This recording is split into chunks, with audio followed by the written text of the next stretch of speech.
welcome to my channel. Through my videos here, I intend to show you my journey from being a townie with limited farming experience to actually owning my own farm here in Japan.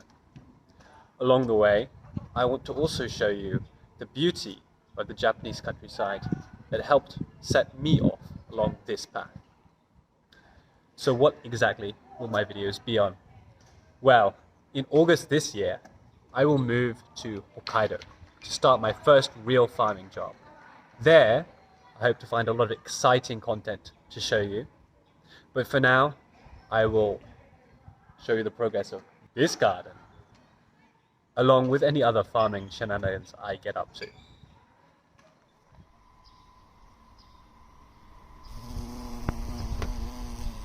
So this is the garden that I've made here at my school. And, oh, there's a lizard. Let's go have a look at the lizard. He's gone down the drain.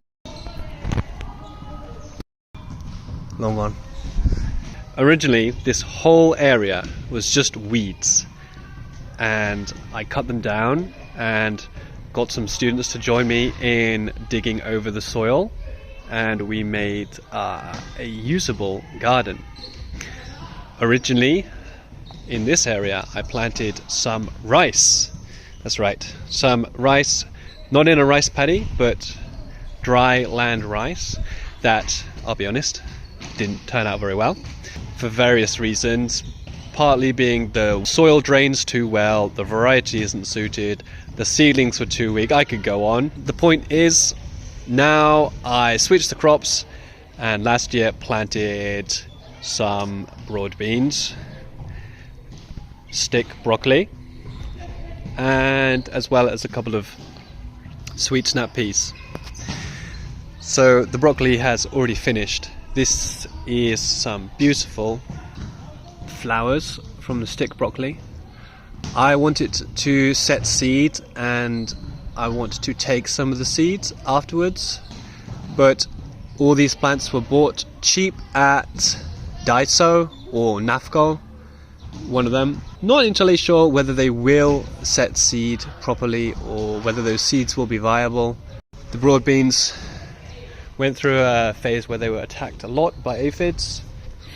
I used some liquid soap, so some pure soap mixed with water, and sprayed that on the top. I wonder if we can see any aphids now. With some kind of something in there, but there's none on here. We're gonna have a look for some more. Here we go. Here is a little resurgence of aphids. So I'll just knock those off. If there's not that many of them, you can just sort of knock them off.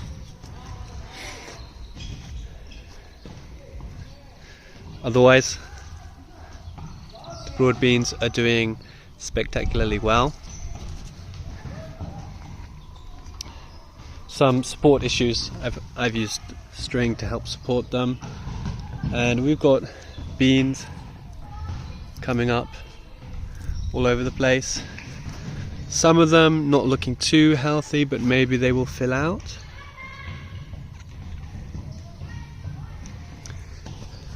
I don't know what people with more experience growing Broadbeans have, but I get a lot of beans like this where the flower has dried out and just like stuck onto the bean, so you can see the beans actually like warping here. I don't know if that is usual.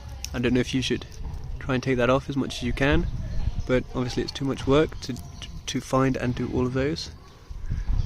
But the flowers, they sort of die off, and once they're finished they can sort of inhibit the bean, perhaps.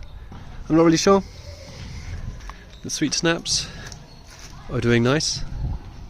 It's a very nice one. I'll probably eat this later. And problems, just some leaf miners. You can see here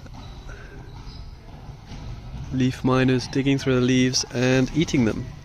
But, oh, here you go. You can actually see the black dots of the leaf miners in there. Not much to be done. Doesn't seem to have affected the plants too badly. The broccoli initially was affected a lot by beetles, but I used a net to cover this whole area, and that helped massively.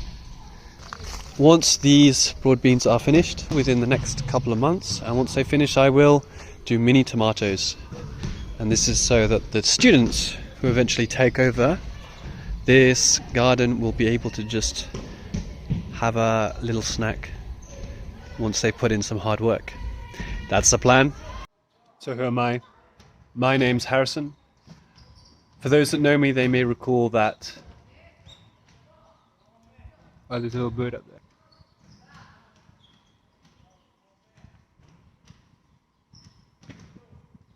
That was a mejiro, and a mejiro is a very beautiful green bird with a white colour around its eye. So, who am I? I am Harrison, and for those that know me may recall that I was a weeb as a kid. Luckily, coming to Japan when I was 18, on a gap year, on a working holiday, coming and working on farms in Japan on a WWOOF, worldwide working on organic farms program, cured me, perhaps, of being a weeb, and now that has become my passion. I also have a website where I write in English and Japanese. I'll have an Instagram, and of course this YouTube, where I'll post progress of this garden, as well as any interesting things that come my way. So if you do have an interest in Japanese countryside, in regenerative, sustainable farming, please follow this channel, because it will only get more and more interesting as time goes on and I start riding tractors, which reminds me I need to go buy a GoPro, because those tractors, they're not particularly motion stable. Alright guys, thanks for watching and see you around.